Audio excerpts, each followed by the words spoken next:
welcome back to my channel. So today is my third video in my prom series, and for today I did this super bold rose gold look. I really like how it turned out. I actually have a photo shoot today, so I knew I wanted to do this look for the shoot, so I was like, might as well just film it.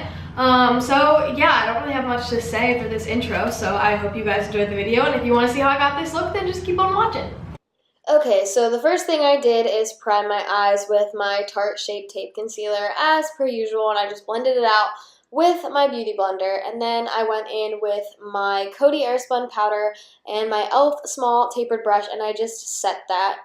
And then I used my Jaclyn Hill palette today, and I went in first with these two light brown shades and kind of mixed them together and just put that all throughout my crease. I wasn't being too precise with it because it's just a transition. But I just used circular and windshield wiper motions to put that all throughout my crease.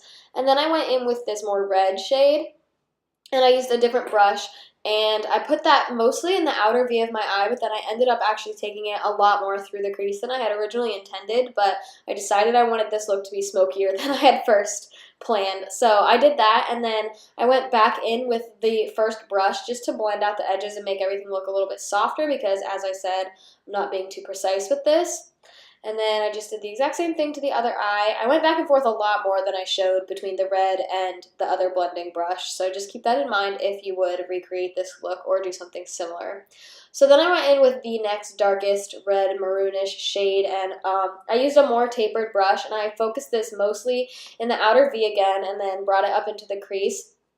With this one, it's really important to start being a little bit more precise and making sure you're really blending, because as you get darker, it gets harder to blend. So I made sure to pack and then blend and then pack and then blend and go back and forth. And I wasn't too concerned about the inner corner because you can see how it's not really blended there because I was going to be covering that up anyways. So I was not too worried about it. I was mostly just worried about making sure that everything on the outer V was nice and blended. So then I went in with this super dark purple shade, and I used a really, really dense brush, and I focused that just in the very, very outer V of the eye and slightly brought it into the crease. And I did that in both eyes, and then again I went back and really made sure everything was nice and blended. Blending is very important in this look because you do not want to have any harsh lines, especially when you're using colors this dark. And I wasn't worried about underneath of my eye because I knew I was going to be going in with a wing and then cleaning it up with a makeup wipe. So you don't have to be too precise. You just want to make sure everything is really blended. So the star of the show is this rose gold Stila Magnificent Metal. And you can go right in with the applicator, but I wanted it to be a little bit more precise. I kind of was doing a half cut crease, but you can never really do a precise cut crease when it comes to glitter. But so I just used this little Eco Tools brush, and I somewhat carved out my crease and just packed everything on. And then as I got out towards that dark purple, towards my outer V, I just used a really light hand and just kind of gently packed on whatever excess glitter it was so that it wouldn't just be a harsh stop. It would kind of fade into it a little bit. It's really hard to blend that together, but that's just a little tip, is to just use the excess glitter on your brush. But then I went back in with the dark purple, again, just a little bit on my brush, and then with the brush that had the red on it, but it didn't have any excess product. I was just blending it. And then I used my Physicians Formula eyeliner to tightline my eyes, and then for my eyeliner today, I went in with the Ciate Fierce Flicks eyeliner. And first I just did a line above my lash line, but then later I decided I wanted to do a wing, so I went in with a wing, and I kind of show you a little better in this video how I do my wings.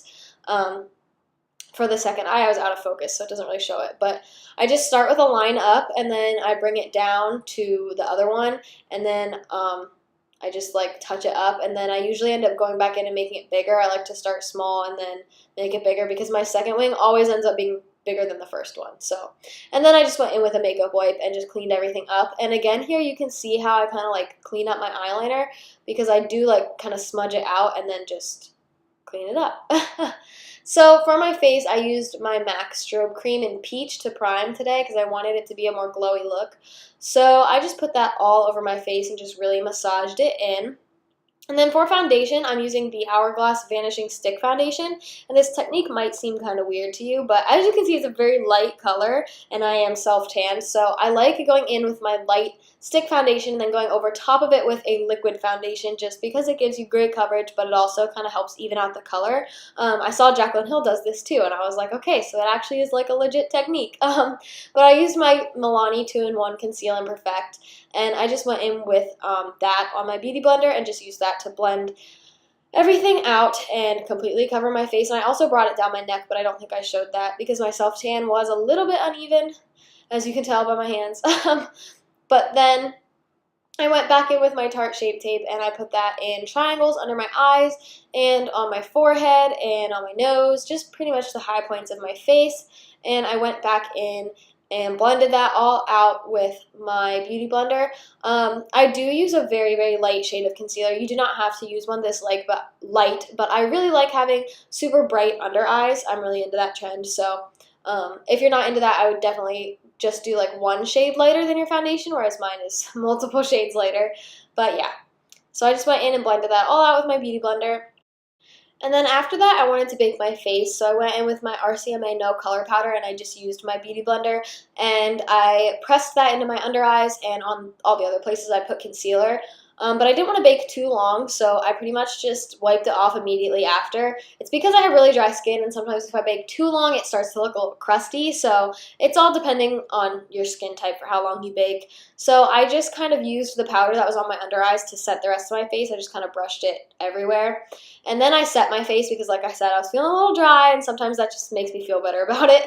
But then I mixed these two contour shades in my Kat Von D Shade and Light palette, and I used those to contour and bronze my face.